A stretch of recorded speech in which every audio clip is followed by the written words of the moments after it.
আল্লাহ তাআলা বললেন, তখন আমি আসল শাস্তি পাঠালাম। সেটা কি? ফাজা আলনা আলিয়াহা সাফিলাহা ওয়া আমতারনা আলাইহিম হিজারাতাম মিন সিজ্জিল। আমি এ এলাকার উপরের মাটি নিচের মাটি উলট পালট করে দিলাম। সাইয়েদনা জিবরাইল আলাইহিস সালাম পাখার ঝাপটা দিয়ে সবাইকে অন্ধ বানিয়ে দিলেন। এরপর পাখা দিয়ে পুরো জর্ডানের শহরটাকে তিনি আকাশে তুলে উপুর করে ধপাস করে জমিনে আবার ফেলে দিলেন। ফলে নিচের মাটি চলে গেল উপরে, উপরের মাটি নিচে।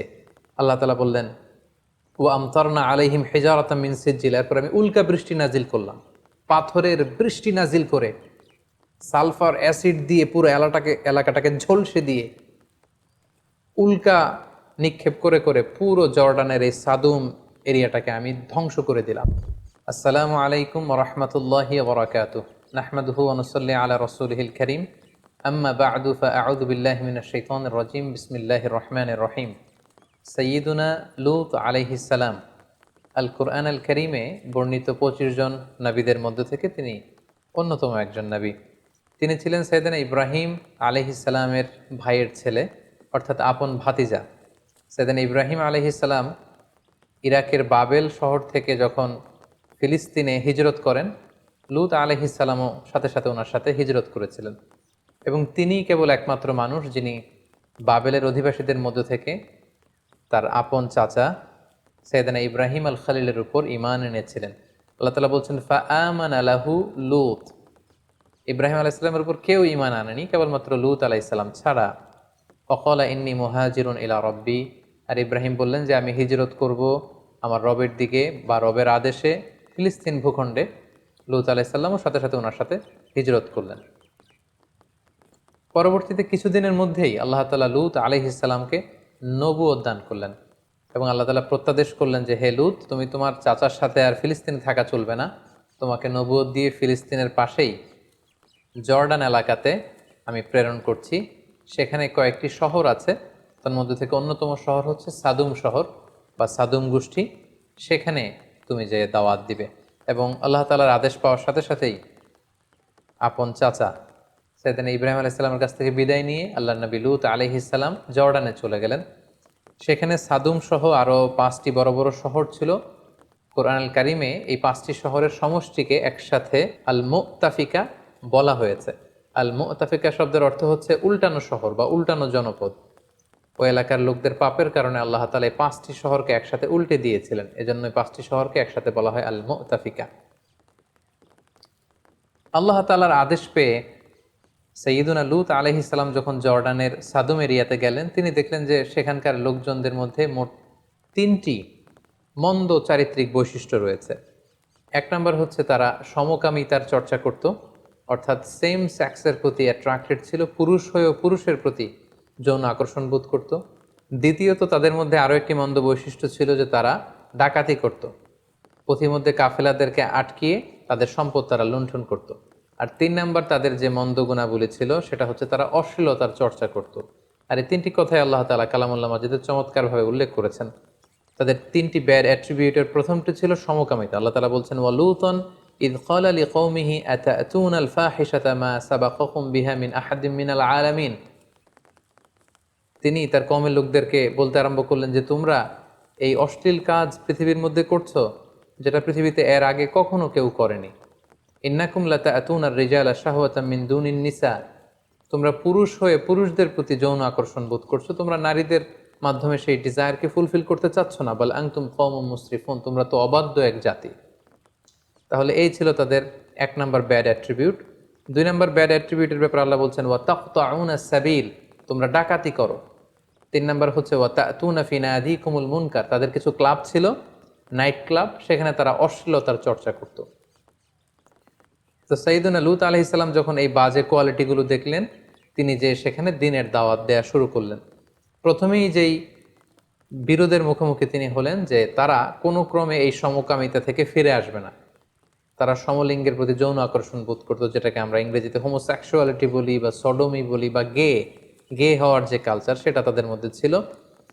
এবং কোরআনের আয়াত থেকে আমরা বুঝতে পারি পৃথিবীতে লূত আলাইহিস সালামের কওমের আগে কেউ এই বাজে অভ্যাসের চর্চা পৃথিবীতে কেউ করেনি, বরং সর্বপ্রথম এই পাপ কাজের সূচনা তাদের মধ্য থেকেই হয়েছিল। সেটা কিভাবে শুরু হয়েছিল? তাফসিরে কুরতুবিতে এসেছে যে শয়তান সর্বপ্রথম এই কাজটি করেছিল। লূত আলাইহিসসালামের কওমের লোকেরা যখন চাষাবাদ করত, তখন শয়তান খুবই চমৎকার চেহারার সুশ্রী অবয়বের যুবক অথবা একজন বালকের আকৃতিতে তাদের কাছে আসলো, এসে সর্বপ্রথমে কুপ্রস্তাব দিল এবং শয়তানের এত সুন্দর চেহারা দেখে তারা অবাক হয়ে গেল। শয়তান তাদেরকে বলল, ছোট্ট বালক বা যুবকের সুশ্রী চেহারা বা অবয়ব নিয়ে তাদের কাছে এসে বলল যে তোমরা যদি আমার সাথে এমন এমন পাপ কাজ করো তাহলে তোমরা অনেক আনন্দ পাবে এবং এই কথা আমি কাউকে বলে দিব না, তোমরা চাইলেই করতে পারো। সর্বপ্রথম তারা কৌতূহল বশত এই সুশ্রী বালকের সাথে এই অপকর্মটা করতে আরম্ভ করলো। প্রতিদিনই এই ছেলেটা আসে, মানে শয়তান এই ছেলের আকৃতিতে আসে এবং তাদের অনেকের মধ্যে এই বাজে স্বভাব শয়তান আস্তে আস্তে ডেভেলপ করতে লাগলো। শয়তান ঠিক ততদিন পর্যন্ত তাদের কাছে আসতে লাগলো যতদিন পর্যন্ত শয়তান নিশ্চিত হলো যে হ্যাঁ, এই অভ্যেসটা তাদের মধ্যে এখন পরিপূর্ণভাবে ডেভেলপ হয়ে গিয়েছে, আমি যদি নাও আসি তারা নিজেরা নিজেদের মধ্যে এই কাজটি করবে। এটা যখন শয়তান নিশ্চিত হলো, শয়তান তাদের কাছে আসা বন্ধ করে দিল। কিন্তু ইতিমধ্যে তারা নিজেদের মধ্যে এই বাজে স্বভাবটি ডেভেলপ করে ফেলেছে।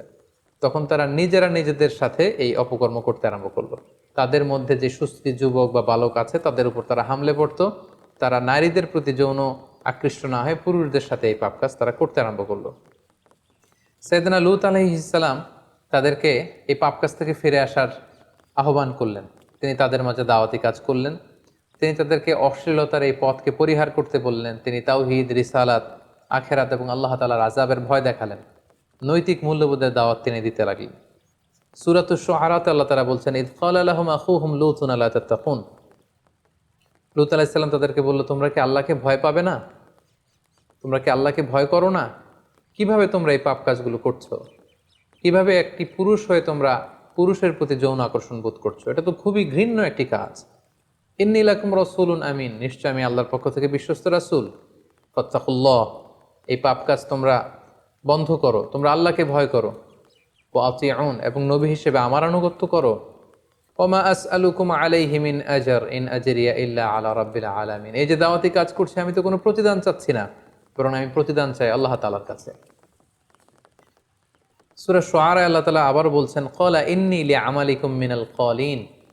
লূত আলাইহিস সালাম বললেন, তোমরা যে এই অপকর্ম করছো, এই হোমোসেক্সুয়ালিটির এই প্র্যাকটিস যে করছো, এটার সমালোচনা, এটার বিরোধিতা, এটা আমি করেই যাব যতদিন না তোমরা ক্ষান্ত হও। সাইয়েদনা লূত আলাইহিস সালাম এভাবে তাদেরকে বুঝাতে লাগলেন, কল্যাণের পথে তাদেরকে আহ্বান করতে লাগলেন। লূত আলাইহিস সালামের দাওয়াতের ফলে তাদের কওমের পক্ষ থেকে, জাতিগোষ্ঠীর পক্ষ থেকে রেসপন্স কী ছিল আমরা যদি খেয়াল করি তাহলে দেখব যে আল্লাহ তাআলা বলছেন, ক্বালু লা ইন লাম তানতাহি ইয়া লূত লাতাকুনান্না মিনাল মুখরাজিন। অর্থাৎ তারা বলতে আরম্ভ করলো, হে লূত, তুমি যদি এই দাওয়াতি কাজ না থামাও তাহলে এই এলাকা থেকে আমরা তোমাকে বের করে দেব। মনে রাখো, তুমি কিন্তু এই এলাকার লোক নও, তোমার বাড়ি হচ্ছে ইরাকের বাবেলে, সেখান থেকে গিয়েছো ফিলিস্তিনে, ফিলিস্তিন থেকে উড়ে এসে জুড়ে বসেছো আমাদের এই জর্ডান এলাকায়, আর আমাদেরকে তুমি নীতি কথা শেখাচ্ছ। আমাদের চাহিদা যদি তুমি পূরণ করতে না দাও, এলাকা থেকে বের করে দেবো তোমাকে। ক্বালু আখরিজুহুম মিন ক্বরিয়াতিকুম ইন্নাহুম উনাসুন ইয়াতাতাহহারুন। পাশাপাশি যারা লূত আলাইহিস সালামকে সাপোর্ট দিত তারা বলল যে আপনারা লূতকে এলাকা থেকে বের করে দেন, এখান থেকে বহিষ্কার ঘোষণা করুন। নিজেরাও হুমকি দিতে লাগলো, অন্যদেরকেও তারা উস্কানি দিতে লাগলো। এক পর্যায়ে লূত আলাইহিস সালাম বললেন যে তোমরা যদি না থামো, যে কোনো মুহূর্তে আযাব এসে, গজব এসে তোমাদেরকে ধ্বংস করে দিবে। এবং মনে রেখো, আল্লাহর গজব কিন্তু অত্যন্ত, আযাব কিন্তু ভয়ঙ্কর। তিনি সব সময় আযাব দেন না, কিন্তু যখন আযাব দেন তিনি আযাব দেওয়ার মতনই দেন। ক্বালু উতিনা বিআযাবিল্লাহি ইন কুনতা মিনাস সাদিকিন। আযাবের কথা যখন লূত আলাইহিস সালাম বলে ভয় দেখালেন, তারা বলল, পারলে আযাব নিয়ে আসো, আমরা এই সমকামিতার চর্চা বন্ধ করব না। তোমার আল্লাহ যদি সত্যি হয়ে থাকে, পারলে আযাব দেখাও। সাইয়েদনা লূত আলাইহিস সালামের স্ত্রীর ব্যাপারে কোরআনে এসেছে, সাইয়েদনা লূত আলাইহিস সালামের স্ত্রী ওনার উপর ঈমান আনেননি, বরং সাইয়েদনা লূত আলাইহিস সালামের স্ত্রী সেই পাপাচারী লোকদের সহযোগী ছিল। সূরাতুত তাহরিম আল্লাহ তাআলা বলছেন, দারাবাল্লাহু মাসালান লিল্লাযিনা কাফারু ইমরাআতা নূহ ওয়া ইমরাআতা লূত। নূহ আলাইহিস সালামের স্ত্রী আর লূত আলাইহিস সালামের স্ত্রী, তাদের দৃষ্টান্ত দিয়ে আল্লাহ তাআলা বলেছেন যে তারা কুফরি করেছে, তারা কাফের নারীদের আদর্শ, তারা বিশ্বাসী ছিল না। আল্লাহ বলছেন, কানাতা তাহতা আবদাইনি মিন ইবাদিনা সালিহাইন। আমার দুজন প্রিয় ভাজন নেককার বান্দাদের স্ত্রী হয়েও তারা ঈমান আনতে পারেনি। ফাখানাতাহুমা, তারা খেয়ানত করেছে। কোন ধরনের খেয়ানত? তারা ঈমান আনেনি। তারা কিন্তু চারিত্রিক দিক থেকে খারাপ নারী ছিল না। অশ্লীলতার সাথে পৃথিবীর কোনো নবীর স্ত্রীরাই জড়িত ছিল না। এখানে খেয়ানত দ্বারা উদ্দেশ্য হচ্ছে, মুফাসসিরিন একরাম বলেছেন, তারা ঈমান আনেনি। নবীর স্ত্রী হিসেবে তাদের জন্য আবশ্যক ছিল যে তারা ঈমান আনবে, কিন্তু তারা ঈমান আনেনি। বরং লূত আলাইহিস সালামের স্ত্রী গোপনে গোপনে লূত আলাইহিস সালামের তথ্য ওই এলাকার পাপাচারী লোকদের কাছে সরবরাহ করত। সাইয়েদনা লূত আলাইহিস সালাম দাওয়াত দিতে দিতে যখন ক্লান্ত হয়ে পড়লেন, তিনি আল্লাহর কাছে অবশেষে বললেন, রব্বি নাজ্জিনি ওয়া আহলি মিম্মা ইয়ামালুন। হে আল্লাহ, আমার চোখের সামনে তারা এই পাপ কাজগুলো করছে জর্ডানে, আমি এত বলেও তাদেরকে থামাতে পারছি না। পুরুষে পুরুষে তারা অপকর্ম করছে, তাদের নাইট ক্লাবগুলোতে এই বাজে কাজের সয়লাভ। আল্লাহ, আপনি আমাকে বাঁচান, আমাকে আমার পরিবারকে বাঁচান। তারা এই পাপ কাজ করছে, তাদেরকে আপনি থামান। আল্লাহ তাআলা তখন তাদেরকে শাস্তি দেওয়ার মনস্থির করলেন। তিনি আদেশ জারি করলেন যে লূত আলাইহিস সালামের কওমের উপর বিশাল শাস্তি দেয়া হবে, এবং এটা জানানোর জন্য আল্লাহ তাআলা একদল ফেরেশতাকে পাঠালেন। তারা প্রথমে ইব্রাহিম আলাইহিস সালামের কাছে যেয়ে ইব্রাহিম আলাইহিস সালামের সন্তান ইসহাকের সুসংবাদ দিল, সেটা দিয়ে তারা লূত আলাইহিস সালামের কাছে ফিরে আসলো। এবং ফিরে এসে তারা অনিন্দ সুন্দর নওজোয়ানের রূপে, সুন্দর যুবকের চেহারা নিয়ে তারা লূত আলাইহিস সালামের কাছে মেহমানের ছদ্মবেশে আগমন করলো। লূত আলাইহিস সালামের স্ত্রী যখন দেখলো যে কিছু যুবক, সুন্দর সুশ্রী চেহারার যুবক এসেছে, তিনি গোপনে এলাকার ওই পাপী লোকদের কাছে এই তথ্য সরবরাহ করে দিলেন যে তোমরা যেহেতু সুশ্রী অবয়বের যুবক এবং বালকের খোঁজে সবসময় থাকো, কিছু যুবক মেহমান হয়ে আমার স্বামী লূতের বাড়িতে এসেছে, তোমরা এখানে এসে হামলা দিতে পারো। এই ব্যাপারটা খুব চমৎকারভাবে আল্লাহ তাআলা কালামুল্লাহ মাজিদে ইরশাদ করছেন, ওয়ালাম্মা জাআত রুসুলুনা লূতন সিআ বিহিম ওয়া দাqa বিহিম দারআ ওয়া ক্বালা হাদা ইয়াউমুন আসীব। অর্থাৎ আমার ফেরেশতারা যখন লূত আলাইহিস সালামের কাছে সুন্দর চেহারা নিয়ে আগমন করলো, লূত আলাইহিস সালাম তো ভয় পেয়ে গেলেন। তিনি বললেন, হায় রে, আজকের দিনটা তো বড্ড কঠিন হবে, কারণ এত সুন্দর যুবক তারা যে আমার বাড়িতে মেহমান হয়ে এসেছে, সাদুম এলাকার পাপাচারী, অন্যায়কারী, হোমোসেক্সুয়াল প্র্যাকটিস যারা করে, তারা যদি এটা জানে, আমার কাছ থেকে তাদেরকে ছিনিয়ে নেওয়ার জন্য তো আপ্রাণ চেষ্টা করবে। আজকের দিনটা বড্ড কঠিন হবে। ওয়াজাআহু কওমুহু ইউহরাউনা ইলাইহি ওয়া মিন ক্বাবলু কানু ইয়ামালুনা সাইয়্যাত। যারা এই পাপ কাজে অভ্যস্ত ছিল, তারা হুমড়ি খেয়ে লূত আলাইহিস সালামের বাড়িতে হামলে পড়লো। চারদিক থেকে তারা আক্রমণ চালানো শুরু করলো, যে কোনো মূল্যে তারা ছিনিয়ে নেবে। লূত আলাইহিস সালাম উপায়ন্তর না দেখে ক্বালা ইয়া কওমি হাউলাই বানাতি কুন্না আতহারু লাকুম। তিনি অত্যন্ত অসহায়, আকুতি এবং কাকুতি মিনতি জানিয়ে বলল, হে আমার এলাকার লোকেরা, আমার মেহমানদের গায়ে হাত দিও না। এই যে দেখো, আমার ঘরে কিছু মেয়ে আছে, তারা তোমাদের জন্য পবিত্র। আমার মেয়েদেরকে নিয়ে যাও, তাদেরকে বিয়ে করো এবং তাদের মাধ্যমে তোমরা তোমাদের যৌন চাহিদাকে নিবারণ করো, কিন্তু আমার মেহমানকে অপদস্থ করো না। ওয়ালা তুখজুনি ফি দয়ফি, আমার মেহমানদেরকে অপদস্থ করো না। আলাইসা মিনকুম রজুলুন রশিদ, তোমাদের মধ্যে কি একজনও ভালো লোক নেই? একজন নবী কতটা অনুনয়ের স্বরে, কতটা বিপদে পড়লে এই ধরনের স্টেটমেন্ট দিতে পারেন। ক্বালু লাকাদ আলিমতা মা লানা ফি বানাতিকা মিন হক। তখন এলাকাবাসী বলল, হে লূত, তুমি তো আগে আগে থেকে ভালো করেই জানো তোমার মেয়েদের প্রতি আমাদের কোনো আকর্ষণ নেই। নাউযুবিল্লাহ। ওয়া ইন্নাকা লা তা'লামু মা নুরিদ, আর আমরা যে কি চাই, আমরা কিভাবে আমাদের ডিজায়ারকে ফুলফিল করতে চাই, এটা তুমি ভালো করেই জানো। আমরা তোমার মেহমানদেরকে ছিনিয়ে নিতে এসেছি, তোমার মেয়েদের জন্য আসেনি। ক্বালা লাউ আন্না লি বিকুম কুওয়াহ আও আওয়ি ইলা রুকনিন শাদীদ। আফসোস করে লূত আলাইহিস সালাম বললেন, হায় রে, কোনো একটা সাহায্যকারী যদি আমার থাকতো যে আমাকে সাহায্য করবে, যার কাছে আমি আশ্রয় নিব। আল্লাহর পাঠানো ফেরেশতারা যারা যুবকের আকৃতিতে এসেছিল, ওনারা যখন দেখলেন যে লূত আলাইহিস সালাম অত্যন্ত দুশ্চিন্তা ফিল করছেন, তিনি পেরেশান হয়ে উঠেছেন, ওনাকে সান্ত্বনা দেওয়ার জন্য কল ফেরেশতারা বলল, ইয়া লূত, হে আল্লাহর নবী লূত, আমরা কিন্তু সাধারণ যুবক নই। ইন্না রুসুলু রব্বিক, আমরা আপনার রবের পক্ষ থেকে পাঠানো আল্লাহর ফেরেশতা। ওরা তো জানে না। লাইয়াসিলু ইলাইক, আপনি ভয় পাবেন, ওরা আপনারও কিছু করতে পারবে না, আমাদেরও কিছু করতে পারবে না। আমরা এসেছি আল্লাহ তাআলার ঘোষণা শুনিয়ে দেবার জন্য।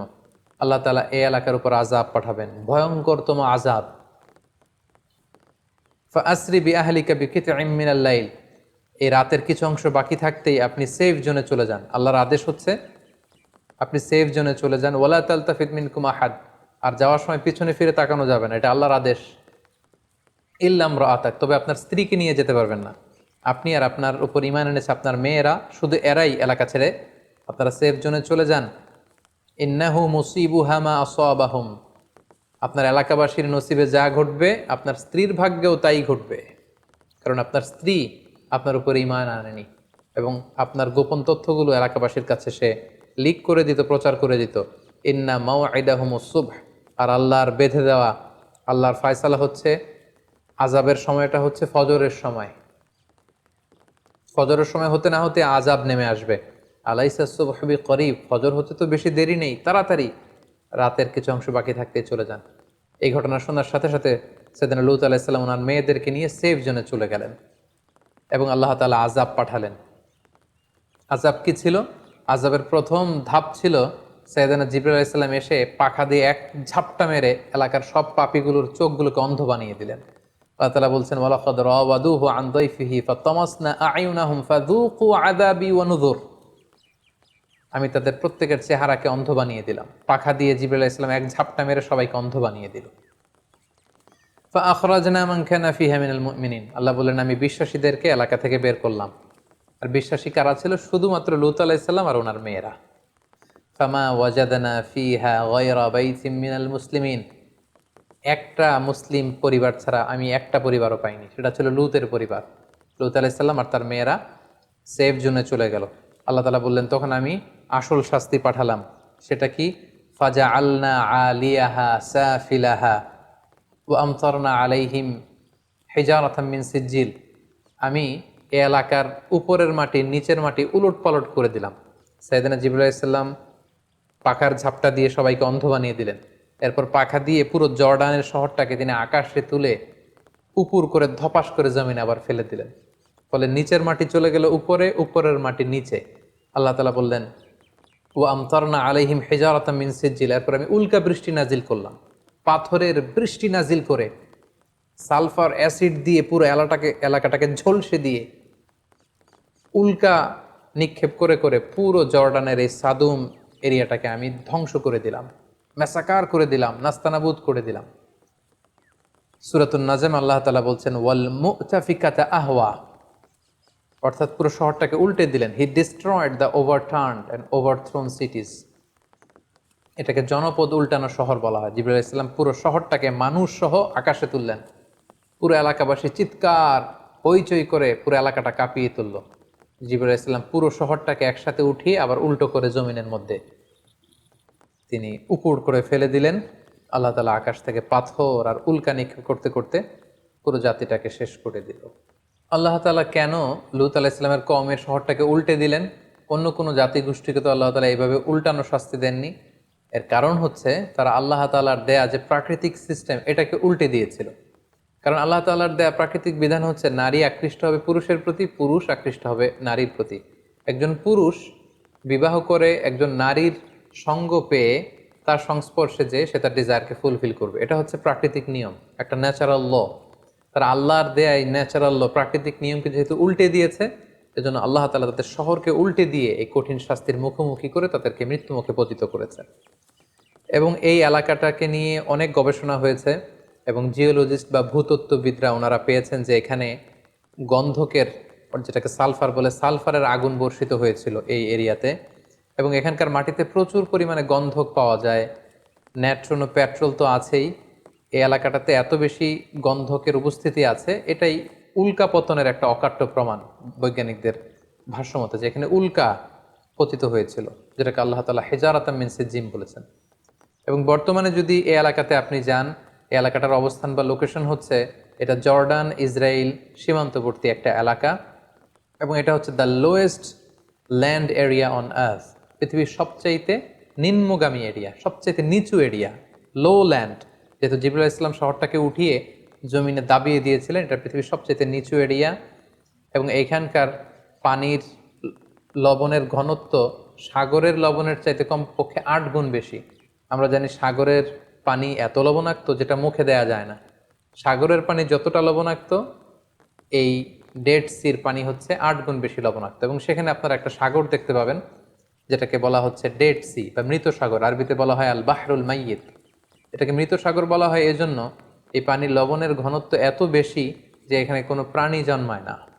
এটা আযাবের আর গজবের জায়গা, ফলে এখানে মাছ জন্মায় না, ব্যাঙ জন্মায় না, কোনো শ্যাওলা জন্মায় না, কোনো জীবকণা, জুপ্লাঙ্কটন, ফাইটোপ্লাঙ্কটন টাইপের কোনো কিছু এখানে জন্মায় না। বরং এখানে লবণের ঘনত্ব, ডেন্সিটি এত বেশি, কোনো মানুষ সেখানে পড়ে গেলে ডুবেও না, তারা সেখানে ভেসে থাকতে পারে। এটা আযাব আর গজবের জায়গা। এই ছিল সাইয়েদনা লূত আলাইহিস সালামের জীবন কাহিনী। এখান থেকে আমরা কিছু লাইফ লেসন বের করতে পারি। এক নাম্বার যে শিক্ষাটুকু আমরা পাই সেটা হচ্ছে, ইসলাম সহ পৃথিবীর কোনো ধর্মই কিন্তু অশ্লীলতাকে শেখায় না। পৃথিবীর সকল ধর্মই অশ্লীলতার বিরুদ্ধে। এবং সাইয়েদনা লূত আলাইহিস সালামের জামানায় সর্বপ্রথম এই হোমোসেক্সুয়ালিটি বা সমকামিতা শুরু হয়েছিল, এবং বর্তমানেও নানা সময়ে এই পাপাচারিতা মাথাচাড়া দিয়ে উঠছে। সেটা কখনো এলজিবিটি রাইটসের নামে, সেটা কখনো গে কালচারের নামে। সো আমরা যারা বিশ্বাসীরা, যারা রক্ষণশীলতায় বিশ্বাসী, আমাদের সমাজে যাতে এই পাপ, পঙ্কিলতা, এই আবর্জনা যাতে ঢুকতে না পারে, আমাদেরকে সচেতন থাকতে হবে। কারণ আমরা জানি যে ইসলাম হচ্ছে একটা ওয়েলফেয়ার লেজিসলেশন। ইসলামে যত বিধান দেয়া হয় এটা আমাদের কল্যাণের জন্য, ভালোর জন্য দেয়া হয়।